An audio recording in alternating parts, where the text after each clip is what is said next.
नमस्कार दोस्तों, एक बार फिर से स्वागत है मेरे YouTube चैनल onlinestudy.in में। यहाँ हम लोग क्लास 12th के लिए इंग्लिश पढ़ते हैं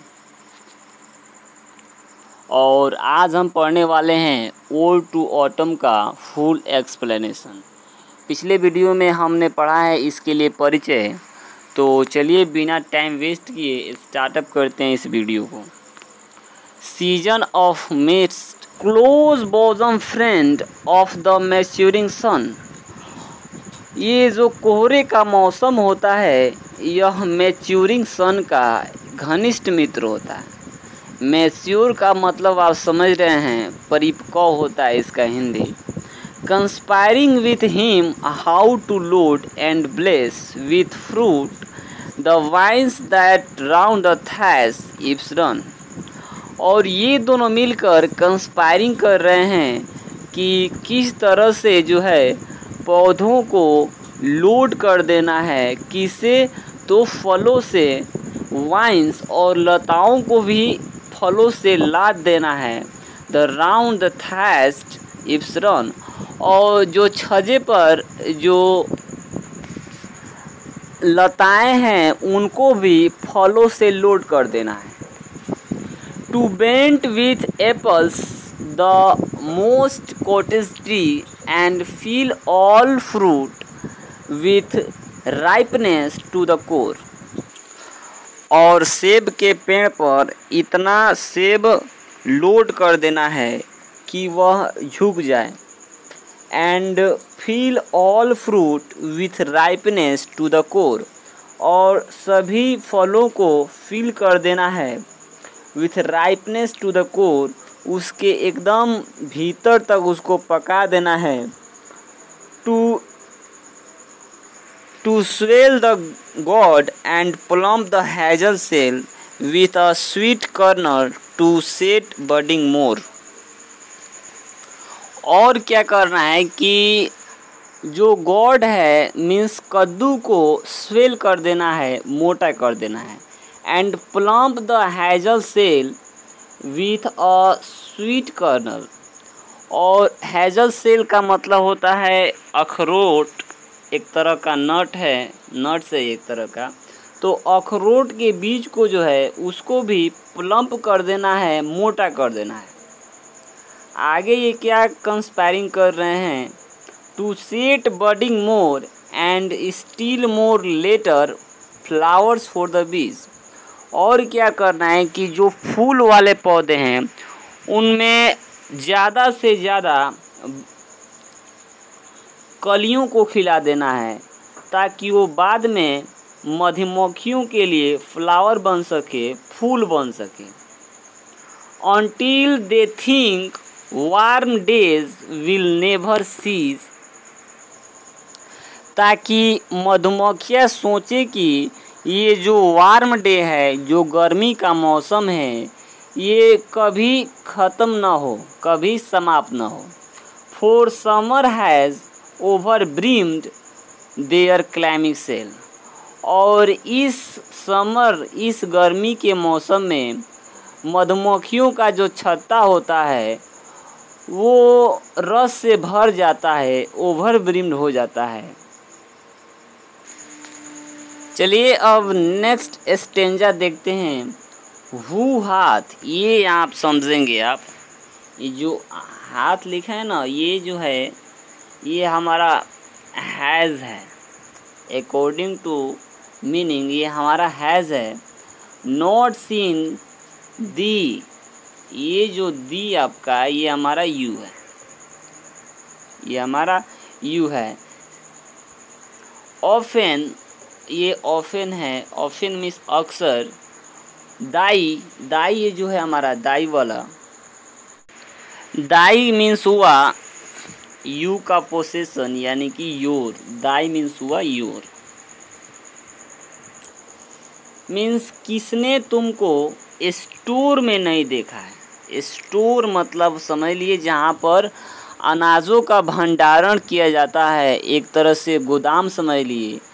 तो तुमको किसने स्टोर में नहीं देखा है, Sometimes whoever seeks abroad may be find the sitting careless on a granary floor। इस स्टेंजा में जो है कवि ऑटम का कंपेयर एक लेडीज से कर रहे हैं कि जब कभी हम ऑटम को ढूंढें तो उसे कहाँ कहाँ पा सकते हैं। Thee sitting careless on a granary floor, उसको ग्रैनरी फ्लोर पर पा सकते हैं जहाँ पर अनाजों का भंडारण किया जाता है। Thy hair soft lifted by the winnowing wind or on a half reaped furrow sound sleep. और ऑटम को हम कहाँ पा सकते हैं, तो विनोइंग वाइंड मीन्स विनोइंग का मतलब होता है ओसाना। तो इस हवा से जो है हम देख पाते हैं कि ऑटम का जो बाल है वो शॉर्ट लिफ्टेड है, थोड़ा उठा हुआ है और ऑन हाफ रीप और पा सकते हैं उसको सूखी हुई घासों पर फ्यूरो साउंड स्लीप, सूखी हुई घासों पर उसको हम नींद में पा सकते हैं। Drowsed with the fume of poppies while thy hook spares the next swath and all its twin flowers. और ऑटम को हम नींद में क्यों पाएंगे, because of fume of poppies. Poppies एक तरह का फूल है जिससे अफीम बनाया जाता है। तो इस फूल के फ्यूम का मतलब होता है सुगंध, महक। इस फूल के महक से जो है वो उसको नींद आ जाता है ऑटम को।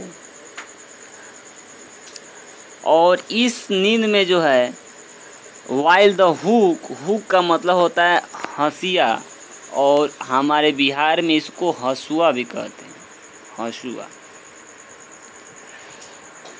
While the hook spares the next swath all its twin flower, means जब तुम झपकियाँ ले रही होती हो, क्यों, तो because of fume of poppies के सुगंध के चलते तो तुम्हारा हंसुआ जो है वो स्पेयर द नेक्स्ट स्वाथ, अनाज की लाइन अगली लाइन को छोड़ देता है जो ट्विन फ्लावर, जो फ्लावर से लिपटे रहते हैं।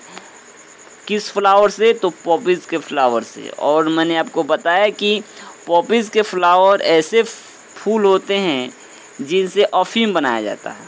And sometimes like a gleaner thou dost keep steady thy laden head across a brook. और हम देखते हैं कि ऑटम को कहाँ पा सकते हैं, तो ऑटम को हम पा सकते हैं ग्लीनिंग करते हुए। ग्लीनिंग का मतलब होता है बटोरना, इकट्ठा करना। तो अनाज को इकट्ठे करते हुए हम ऑटम को पा सकते हैं। स्टडी दाई लाडेन हेड अक्रॉस ब्रुक, जो ये ऑटम जो है इस अनाज के ढेर को इकट्ठे करते हुए उसको पाएंगे कि वो अपने सर पर रख करके एक्रॉस ब्रुक, एक ब्रुक मतलब होता है पानी का छोटा सा नाला को पार करते हुए इस दृश्य में आप उसको देख सकते हैं। और किस रूप में देख सकते हैं, बाय ए साइडर प्रेस, और उसको देख सकते हैं आप साइडर प्रेस के रूप में। साइडर प्रेस का मतलब होता है फल का जूस निकालना। तो फल के जूस निकालने वाले के रूप में भी आप उसको देख सकते हैं। और thou wash the last washing hours by hours, और ये जो काम है ये घंटों तक जारी रहता है। आप हर जगह ऑटम को देख सकते हैं। नेक्स्ट स्टेंजा आप देखते हैं, where are song of spring, means spring, बसंत के गाने कहाँ हैं। वाई आए वेयर आर दे, वे कहाँ हैं।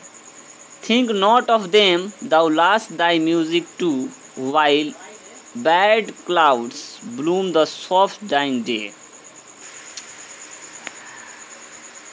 मीन्स ये जो ऑटम कह रहा है, ये कह रहा है कि थिंक नॉट ऑफ देम, उसके बारे में मत सोचो। दाउ मीन्स यू, हैव ये यू है, ये आपका हैव है, यू हैव। दाई मतलब बताया था मैं आपको, दाई का मतलब होता है योर, ये योर का ही एक रूप है, ये ओल्ड इंग्लिश का योर है। म्यूजिक टू मीन्स तुम्हारे पास भी तुम्हारे खुद का गीत है, इसलिए तुम स्प्रिंग के सॉन्ग को मत ढूंढो। While bad clouds bloom the soft dying day.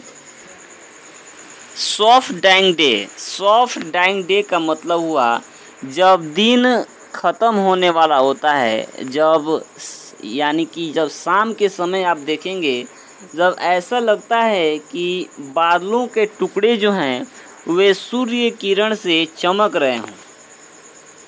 And toss the stubble plain with rosy hue, और ये जो तब जो है सूर्य किरणें स्टबल पर पड़ती हैं। स्टबल मतलब होता है अनाजों का ढेरा, जैसे अनाजों को काट कर खेत में ही ढेरा लगा दिया जाता है, तो इसको स्टबल कहते हैं। तो जब उस स्टबल पर सूर्य किरणें गिरती हैं तो वो चमकने लगता है रोजी ह्यू। वह इस ह्यू का मतलब होता है कलर, और गुलाबी रंग के वो चमकने लगता है। तब जो है then in a wailful choir the small gnats mourn, और तब जो है ये स्मॉल नैंड्स का मतलब होता है छोटे छोटे कीड़े मकोड़े, ये मौन करते हैं, ये आवाज़ करते हैं, मीन्स गाते हैं। Among the river cellos born aloft or seeking as the light wind leaps or dies। Among the river shallow, shallow का मतलब होता है पीला कलर, येलो कलर। और ये कहाँ, ये जो ग्नैंड्स होते हैं ये कहाँ गाते हैं, तो नदी के किनारे जो हैं, जो पीले रंग के पौधे होते हैं उन्हीं पर ये गाते हैं। Or sinking as the light wind leaps or dies, और यह इस तरह से गाना लगता है जैसे कि हवा धीरे धीरे चलती है। मीन्स कभी जो है ये तेज गाते हैं, कभी धीरे गाते हैं। And full grown lamps loud bleed from हिली बॉर्न।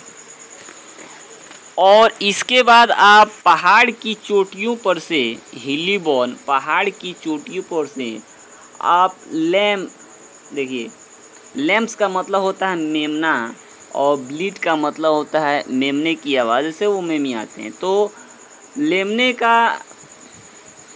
का आप ब्लीटिंग सुन सकते हैं पहाड़ की चोटियों पर से। और हेज क्रिकेट मीन्स होता है झिंगुर के गाने को भी सुन सकते हैं। And now with treble soft, और ये जो हेज क्रिकेट हैं, जो झिंगुर हैं, ये बहुत ही मधुर स्वर में गा रहे हैं। द रेड ब्रेस्ट मीन्स लाल छाती वाली जो पक्षी होती है, वो ये रेड ब्रेस्ट मतलब समझ लीजिए ये एक रोबिन पक्षी होता है। कौन सा? रोबिन पक्षी। ये विस्टल करती है, विस्टल मतलब वो ये चहचहाती है, बोलती है, सीटी की आवाज़ में बोलती है। फ्रॉम अ गार्डन क्रॉफ्ट बागीचे से।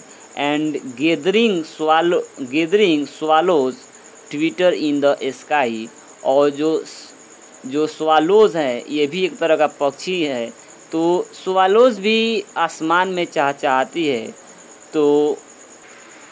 तो इस तरह से इस स्टेंजा में जो है कवि ने इस ऑटम सीजन के सुंदरता के बारे में बताया है।